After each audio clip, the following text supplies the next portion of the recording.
खरं तर 2 दिवसापूर्वीच बी फॉर्म कार्यकर्त्यांना द्यायला पाहिजे होतं. काल 140 फॉर्म आमचे गेलेले आहेत आणि 165 उमेदवार आमचे उभे राहणार आहेत, ह्यात शंका राहिलेली नाही.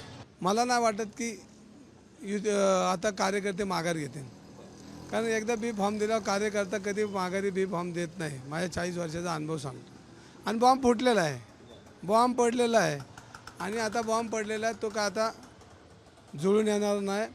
आणि त्याच्यामध्ये 165 शिवसेनेचे उमेदवार निवडणूक लढवणार, ह्यात सत्य आहे. धनगेकर हे पक्षाची भूमिका मांडणारी व्यक्ती नाही, मी स्पष्ट सांगतो. धनगेकर हे आमचे महानगर प्रमुख आहेत. काल मी माननीय एकनाथ शिंदे साहेबांच्या निर्देशाप्रमाणे त्या ठिकाणी गेलेलो होतो. मी स्वतः रवींद्र धनगेकरांशी चर्चा केलेली आहे, मी नीलमताई गोरेंशी चर्चा केलेली आहे. या संदर्भातला निर्णय माननीय एकनाथ शिंदे साहेब घेतील, फॉर्म ठेवायचा की नाही. त्याच्यामुळे पुण्याच्या संदर्भामध्ये आमची सगळ्यांची माननीय एकनाथ शिंदे साहेबांबरोबर चर्चा होईल, मुख्यमंत्री महोदयांबरोबर चर्चा होईल आणि त्याच्यानंतर निर्णय होईल.